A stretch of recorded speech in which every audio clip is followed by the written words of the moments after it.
दाता परमात्मा पूर्ण ब्रह्म सारी सृष्टि के रचनहार कुल मालिक कबीर देव कबीर साहब कबीर परमेश्वर जी की असीम रजा से आप चंद आत्माएं परमात्मा के दरबार में उपस्थित हुए।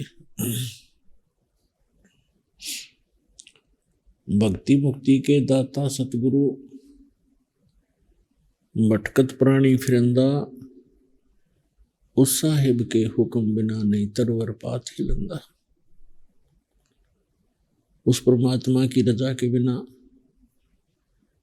एक वृक्ष का पत्ता भी नहीं हिलता। उसी परमेश्वर की रजा से उसी की कृपा से आप सत्संग में पहुंच पाए हो। अन्यथा आज के इस कलयुग में किसी व्यक्ति को चैन नहीं, एक पल का टाइम नहीं, अपनी ही रोजी रोटी के लिए दिन रात इस अनमोल जीवन को लगाए रखता है। होता वही है जो उसके प्रारब्ध में किस्मत में लिखा हुआ होता है, प्राप्त वही होता है। लेकिन सत्संग के बिना ज्ञान नहीं होता और ज्ञान के बिना फिर परमात्मा की तड़फ नहीं बनती।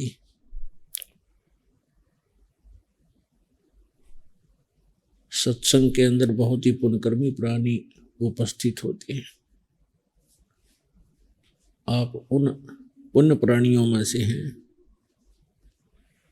आप उन पुण्यभागी प्राणियों में से हैं जिनके ऊपर परमात्मा की असीम कृपा है।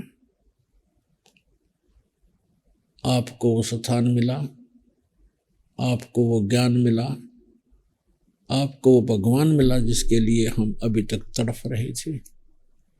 ऋषि मुनियों ने सारा जीवन न्यौछावर कर दिए, राजाओं ने राज भी त्याग दिए, जंगल में जाकर भक्ति के लिए सारा जीवन लगा दिया, लेकिन ये वस्तु उनको नहीं मिली जो आज आपको सहज में प्राप्त हो रही है। धन्य है आप और धन्य है आपके माता पिता जिनसे आपका जन्म हुआ, क्योंकि अच्छी आत्माओं का जन्म अच्छे ही माता पिता से होता है। तो पुण्यात्माओं, सौ शुक्र मनाया करो परम पिता परमेश्वर कबीर जी का कि हे दाता आपने कैसे दया करी, हम अज्ञानियों को ज्ञान दिया, पापियों का पाप नाश करने का विधि बताई, तरीका बताया। हमने युगों युगों से अपने इस अंतःकरण रूपी चोले को मैल से, गंध से, पापों से सान रखा है, ढक रखा है, इस पर बहुत पाप लथेड़ रखे।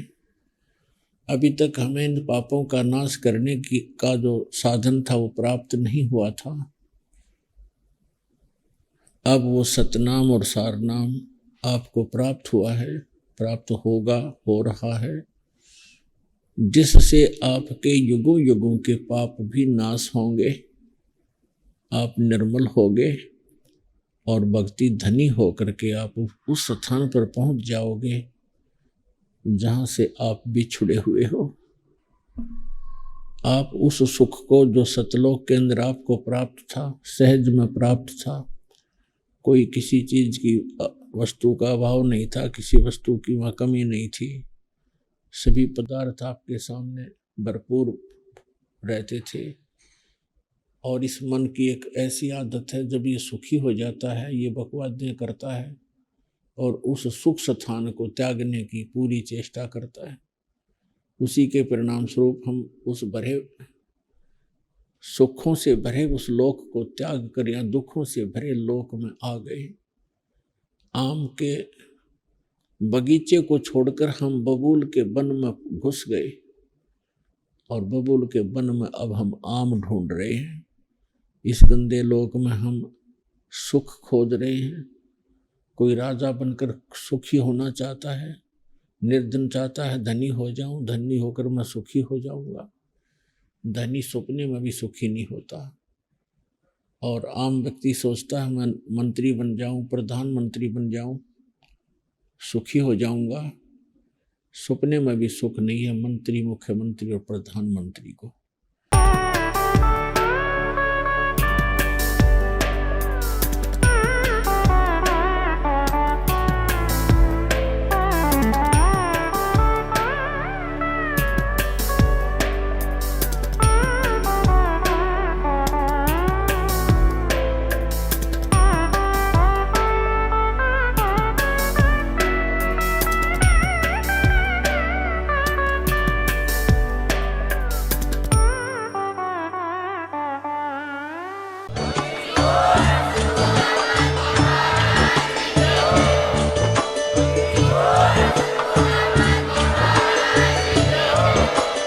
आप सुन रहे थे जगत गुरु तत्वदर्शी संत रामपाल जी महाराज जी के मंगल प्रवचन। अधिक जानकारी के लिए विजिट कीजिए हमारी वेबसाइट www.jagatgururampalji.org। संत रामपाल जी महाराज जी के शुभ आशीर्वाद से पूरे विश्व भर में 500 से भी ज्यादा नाम दीक्षा केंद्र हैं, जिन पर संत रामपाल जी महाराज जी द्वारा ऑनलाइन निशुल्क नाम दीक्षा दी जा रही है। अपने नजदीकी नाम दीक्षा केंद्र का पता करने के लिए संपर्क करें 8222880541।